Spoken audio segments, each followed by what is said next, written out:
अस्सलाम वालेकुम dear students. आज का हमारा क्वेश्चन है जो कि पेपर्स में से आया हुआ है कि why sodium oxide is more basic than magnesium oxide. Sodium metal है, मैग्नीशियम भी मेटल है। ठीक है, सोडियम हमारे पास क्या है, अल्कली मेटल है, जबकि मैग्नीशियम जो है अर्थ अल्कलाइन मेटल है। तो मेटल्स के जो ऑक्साइड होते हैं वो बेसिक इन नेचर होते हैं। तो दोनों हमारे पास, हमारी एक्सपेक्टेशन ये है कि दोनों क्या होने चाहिए, बेसिक होने चाहिए और दोनों को एक अच्छा बेस होना चाहिए। लेकिन होता क्या है हमारे पास कि सोडियम अच्छा खासा स्ट्रॉन्ग बेस है, ठीक है, सोडियम ऑक्साइड जो है, जबकि मैग्नीशियम ऑक्साइड जो है वो क्या है, as compare to sodium oxide less basic है, वीक बेसिक नेचर को प्रिटेंड कर रहा है। ठीक है, तो हम लोग इसके सबसे पहले कंसेप्ट की तरफ चले जाते हैं कि आया ऐसा है तो क्यों है। स्टूडेंट्स, असल में हमारे पास क्या होता है कि ये जो ऑक्साइड्स होते हैं, ये ऑक्साइड्स बेसिक इसलिए होते हैं कि ये प्रोड्यूस करते हैं अपने ऑक्साइड आयंस को। ठीक है, ऑक्साइड आयंस जब प्रोड्यूस होता है, सेपरेट होता है, फ्री होता है, तो वो ऑक्साइड आयन जो होता है वो वाटर में से H पॉजिटिव को पिक करने की कैपेबिलिटी रखता है। तो ऑक्साइड आयन वाटर में से जब क्या करता है, H पॉजिटिव को पिक करता है, ये ऑक्साइड आयन वाटर में से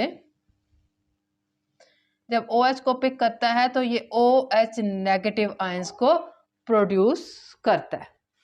ठीक है, इसकी जो प्रोडक्शन है इन वाटर, ये असल में क्या करती है, बताती है कि ये जो भी गिवन कंपाउंड है वो क्या है, बेसिक इन नेचर है।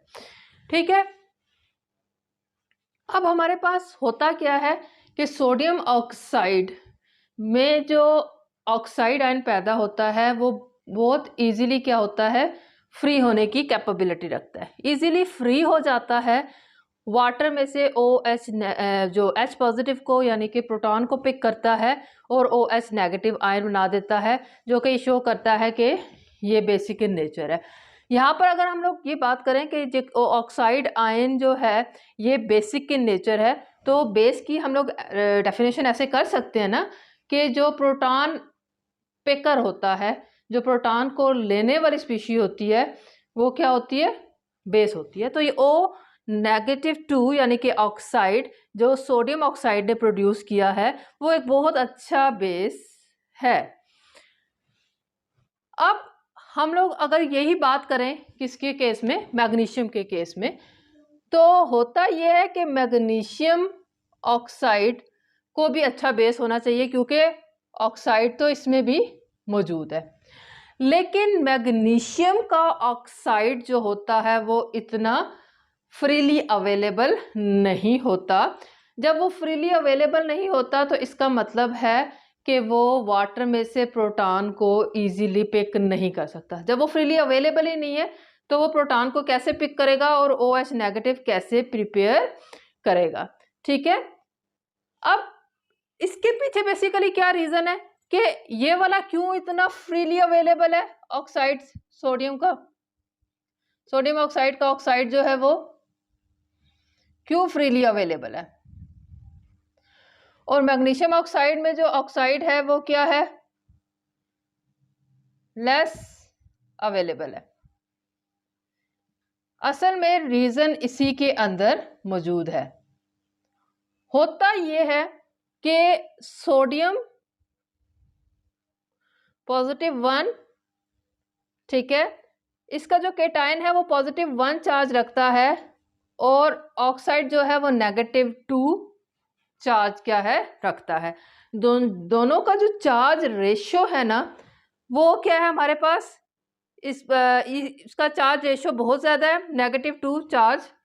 ठीक है, चार्ज ज़्यादा है -2, जबकि इस केस में हमारे पास सोडियम के ऊपर +1 चार्ज है, जिसकी वजह से सोडियम और ऑक्सीजन के दरमियान जो अट्रैक्टिव फोर्सेस हैं, सोडियम आयन और ऑक्साइड आयन के दरमियान जो अट्रैक्टिव फोर्सेस हैं वो बहुत ज़्यादा स्ट्रॉन्ग नहीं, इतनी स्ट्रॉन्ग नहीं है, और ये इजीली क्या करता है, O-2 को रिलीज कर देता है। ठीक है, एनर्जी कम चाहिए होती है सोडियम ऑक्साइड में से ऑक्सीजन को फ्री करवाने के लिए। अगर मैं बात करूं किसकी, मैग्नीशियम ऑक्साइड की, तो मैग्नीशियम ऑक्साइड में मैग्नीशियम के ऊपर भी पॉजिटिव 2 चार्ज है, ऑक्सीजन के ऊपर नेगेटिव 2 चार्ज है। दोनों का जो चार्ज रेशियो है वो क्या है, बराबर है। चार्ज रेशियो बराबर होने की वजह से मैग्नीशियम और ऑक्सीजन के दरमियान जो लेटेस्ट एनर्जी है वो बहुत स्ट्रांग है। दोनों ने एक दूसरे को स्ट्रांगली क्या किया हुआ है, पकड़ के रखा हुआ है। इसका मतलब ये है कि ये इतनी आसानी से ओ नेगेटिव 2 यानी कि ऑक्साइड को फ्री नहीं करेगा। Less number of oxide ion produce करेगा, और less number of oxide ion जब प्रोड्यूस होंगे तो less number of OH negative generate होते हैं। यही वजह है। असल में चार्ज रेशियो जो है वो, चार्ज रेशियो की वजह से अट्रैक्टिव फोर्सेस पे फ़र्क पड़ता है, जिसकी वजह से हमारे पास availability of oxide ion, sodium oxide के केस में अवेलेबिलिटी ऑफ ऑक्साइड ज़्यादा होती है और मैग्नीशियम ऑक्साइड के केस में availability of oxide ion less होता है। और इसकी वजह से हमारे पास सोडियम ऑक्साइड अच्छा बेस है, स्ट्रॉन्ग बेस है, और मैग्नीशियम ऑक्साइड कम बेसिक है। ठीक है, ये इसकी रीज़न है। अब हम लोग इसके प्रॉपर आंसर की तरफ मूव करते हैं। तो होगा sodium oxide is more basic oxide. Sodium oxide जो है वो ज़्यादा बेसिक है, स्ट्रॉन्ग बेसिक है। It is because it give oxide ion more easily. Sodium oxide जो है वो इजीली ऑक्साइड आयन प्रोड्यूस करता है। These oxide ions get hydrogen ions from water. Water में से हाइड्रोजन को पिक करने की कैपेबिलिटी रखता है ये ऑक्साइड आयन। अब हमारे पास, हमें पता है कि जो भी ऐसी स्पीशी होती है जो प्रोटॉन पेकर होती है, प्रोटॉन को उठाने वाली होती है, वो बहुत अच्छा बेस होता है। ठीक है, डेफिनेशन है हमारे पास बेस की कि वो स्पीशी जो प्रोटॉन को पिक करती है वो बेस है, और जो प्रोटॉन को डोनेट करती है वो एसिड है। तो ऑक्साइड आयन क्योंकि वाटर में से प्रोटॉन को पिक करता है, इसका मतलब है ऑक्साइड एक अच्छा क्या है, बेस है। वाटर में से जब प्रोटॉन को पिक करता है तो उसके नतीजे में क्या बनता है, OH नेगेटिव हाइड्रोक्साइड आयन बनता है। और presence of more OH negative mean more basic. जितने ज्यादा ऑक्साइड आयन प्रोड्यूस होंगे उतने ज्यादा OH नेगेटिव बनेंगे। इसका मतलब है उतना स्ट्रॉन्ग क्या होगा, बेसिक सोल्यूशन प्रोड्यूस होगा। अब अगर हम मैग्नीशियम ऑक्साइड को देखें इसके कंपैरिजन में, तो magnesium oxide is also basic है, तो वो भी मेटल का ऑक्साइड है मैग्नीशियम ऑक्साइड, और बेसिक है, लेकिन but not as strong as sodium oxide. लेकिन इतना बेसिक नहीं है जितना कि वो स्ट्रॉन्ग सोडियम ऑक्साइड जो है वो मोर बेसिक है। बिकॉज ऐसा क्यों है, oxide in case of magnesium oxide are not so free. Magnesium oxide इतना आसानी से ऑक्साइड आयन फ्री नहीं करते जितनी आसानी से सोडियम ऑक्साइड ने ऑक्साइड को फ्री किया था। In case of sodium oxide the ions are, अब ऐसा क्यों है, मैग्नीशियम ऑक्साइड इतनी आसानी से क्यों नहीं फ्री कर रहा ऑक्साइड आयन, रीजन उसकी क्या है। In case of sodium oxide the ions are held together by attraction between positive 1, यानी कि सोडियम के ऊपर पॉजिटिव 1 चार्ज है और ऑक्साइड के ऊपर नेगेटिव 2 चार्ज है। ठीक है, तो दो डिफरेंट चार्जेस के आयंस ने क्या किया हुआ है, लेटिस बनाया हुआ है। तो ये जो लेटिस है ये इतना स्ट्रॉन्ग नहीं होता, इम्बैलेंस है ना, एक का साइज बड़ा एक का साइज छोटा है, तो जिसकी वजह से हमारे पास स्ट्रॉन्ग लेटिस नहीं है, लेस एनर्जी चाहिए, इजीली क्या होता है ऑक्साइड फ्री हो जाता है। But in the case magnesium oxide, ठीक है, in the case of magnesium oxide the attraction are between positive 2, हमारे पास मैग्नीशियम के ऊपर भी पॉजिटिव 2 चार्ज होता है एंड ऑक्साइड के ऊपर नेगेटिव 2 चार्ज होता है, तो दोनों चार्जेस क्या है, बैलेंस में है। ठीक है, दोनों क्या है, बैलेंस में है।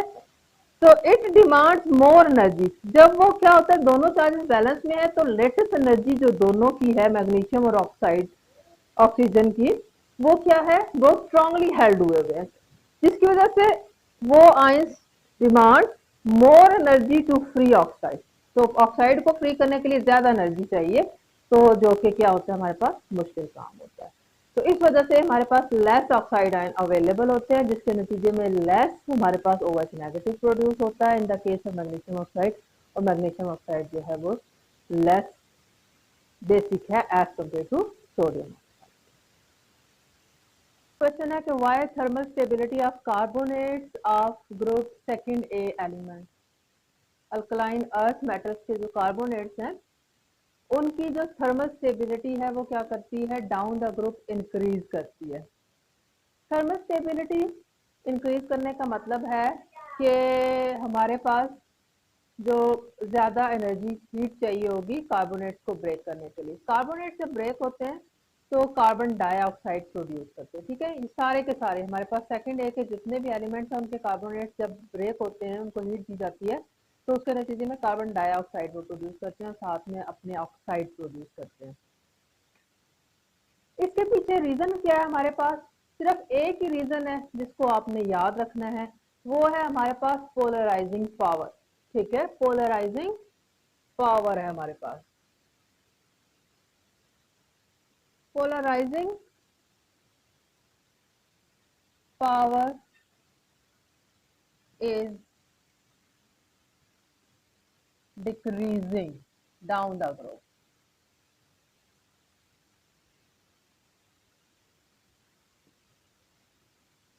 ग्रुप में ऊपर से नीचे जो पोलराइजिंग पावर है वो डिक्रीज होती है, इसी वजह से जो थर्मल स्टेबिलिटी है वो क्या होती है, इंक्रीज होती है। पोलराइजिंग पावर बेसिकली क्या चीज होती है हमारे पास मैं अगर बात करती हूँ किसकी, कि मैग्नीशियम कार्बोनेट की, तो मैग्नीशियम जो है वो अटैच होता है किसके साथ, कार्बोनेट के साथ है ना, ठीक है। मैग्नीशियम कार्बोनेट है हमारे पास, तो ये ऑक्सीजन और ये कार्बन ये हमारे पास क्या है, कुछ इस तरह का हमारे पास क्या है, ये स्ट्रक्चर है। मैग्नीशियम का साइज जो है वो बहुत छोटा है, मैग्नीशियम का साइज, क्योंकि साइज ग्रुप में फ्रॉम टॉप टू बॉटम क्या कर रहा होता है, इंक्रीज कर रहा होता है। केटाइन जितना स्मॉलर होगा, स्मॉलर उतने ही ज्यादा उसकी पोलराइजिंग पावर होगी। पोलराइजिंग पावर का मतलब ये होता है कि वो उतने ही स्ट्रॉन्ग किस्म के पोल्स क्रिएट करता है। मैग्नीशियम अपनी जानिब क्या करेगा, बॉन्ड्स को खींचेगा, जिसके नतीजे में ये वाले बॉन्ड्स जो ऑक्सीजन और कार्बन के दरमियान बॉन्ड्स हैं ये क्या होंगे, ये वीक हो जाते हैं। जब ये वीक होते हैं तो हमारे पास क्या होता है, ये इजीली अपने कार्बन डाइऑक्साइड को रिलीज कर देते हैं, यानी कि stability, thermal stability magnesium carbonate की लेस है। इसके मुकाबले में जब हम लोग डाउन द ग्रुप मैग्नीशियम के बाद कैल्शियम को अगर मैं देखूं, फिर स्ट्रॉन्शियम को देखूं, फिर मैं बेरियम को देखूं, तो बेरियम की सपोज मैं बात करती हूँ तो बेरियम का साइज अच्छा खासा क्या होता है, बड़ा है एज कंपेयर टू मैग्नीशियम। तो बेरियम का जो कार्बोनेट है, अब जब साइज बेरियम का बड़ा है तो इसकी पोलराइजिंग पावर क्या हो गई है, कम हो गई है। बेरियम इतना ज्यादा बॉन्ड को अपनी जानिब नहीं खींचेगा, इतनी ज्यादा पोलराइजेशन क्रिएट नहीं करेगा। पोलराइजेशन पोल जब वो ज्यादा क्रिएट नहीं करेगा तो इसकी थर्मल स्टेबिलिटी इंक्रीज कर जाती है, क्योंकि बॉन्ड वीक नहीं हुए। बॉन्ड वीक नहीं होंगे तो थर्मल स्टेबिलिटी क्या करगी, इंक्रीज करगी, ज्यादा हीट चाहिए होगी बॉन्ड को ब्रेक करने के लिए, ठीक है। यही इसकी एक रीजन है। तो आपको बेसिकली क्या याद रखना है कि हमारे पास पोलराइजिंग पावर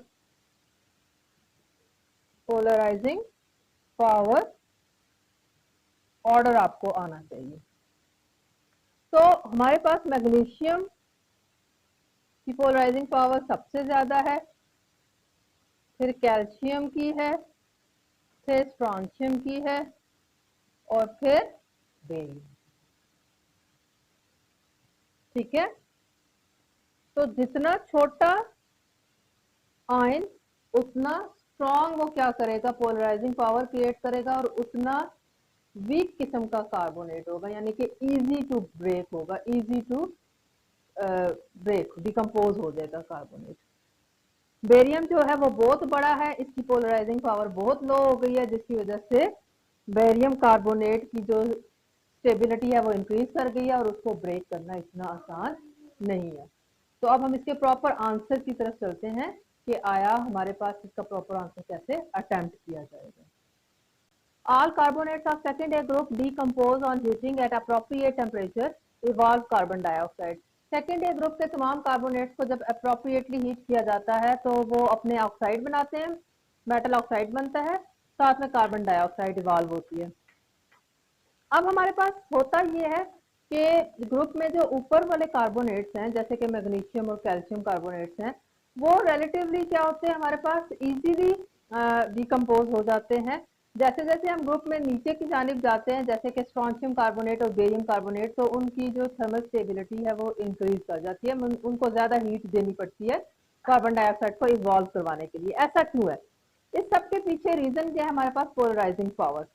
पोलराइजिंग पावर जो होती है वो बेसिकली बॉन्ड्स को वीक कर रही होती है, ठीक है। और अभी हमने पीछे डिस्कस किया है कि केटाइन जितना छोटा होगा उसकी पोलराइजिंग पावर उतनी ज्यादा होगी, बॉन्ड उतना वीक होगा और इजी टू ब्रेक होगा, ठीक है। तो केटाइन ऊपर वाले हमारे पास केटाइन जैसे कि मैग्नीशियम और कैल्शियम वो साइज में छोटे होते हैं क्योंकि ग्रुप में ऊपर वाले जो एलिमेंट्स होते हैं वो साइज में छोटे होते हैं और नीचे वाले एलिमेंट साइज में बड़े होते हैं। तो वो साइज में छोटे होने की वजह से उनकी पोलराइजिंग पावर ज्यादा है, इस वजह से वो क्या होते हैं इजीली क्या हो जाता है उसकी थर्मल स्टेबिलिटी को डिक्रीज कर देते हैं। पोलराइजिंग पावर ज्यादा होगी तो थर्मल स्टेबिलिटी कम होगी, ये इनवर्स रिलेशन पोलराइजिंग पावर का और थर्मल स्टेबिलिटी का। तो thermal stability of second A group carbonates increase down the group. नीचे वाले जो है वो ज्यादा क्या है स्टेबल है, उनको ज्यादा हीट चाहिए होती है डिकम्पोज होने के लिए। एज पोलराइजिंग पावर डिक्रीजेस, जैसे जैसे पोलराइजिंग पावर डिक्रीज करती है तो थर्मल स्टेबिलिटी इंक्रीज करती है, ठीक है। पोलराइजिंग पावर डिक्रीज, अब पोलराइजिंग पावर कब डिक्रीज करती है? जब साइज इंक्रीज करता है। Polarising power decrease as the size of cation increases down the group. More polarising power असल में करती क्या है? More polarising power weakens the bond, hence decrease thermal stability. तो ऑर्डर ऑफ पोलराइजिंग पावर जरा check करें। मैग्नीशियम की polarising power बहुत ज्यादा है तो मैग्नीशियम कार्बोनेट की थर्मल स्टेबिलिटी बहुत कम है। ये देखें यहाँ पर ये इंक्रीज इंक्रीज और इंक्रीज ग्रेटर का साइन है, यहाँ पर हमारे पास लेसर का साइन है। तो मैग्नीशियम आयन की पोलराइजिंग पावर बहुत ज्यादा है, मैग्नीशियम कार्बोनेट की थर्मल स्टेबिलिटी बहुत कम है। कैल्शियम आयन की पोलराइजिंग पावर ज्यादा है, कैल्शियम कार्बोनेट की थर्मल स्टेबिलिटी कम है, एंड वाइस वर्सा। आगे इसी तरह से हमारे पास ऑर्डर चलेगा, ठीक है। तो उम्मीद करती हूँ कि आपको समझ आ गई होगी। ये इंपॉर्टेंट क्वेश्चन है, ये दोनों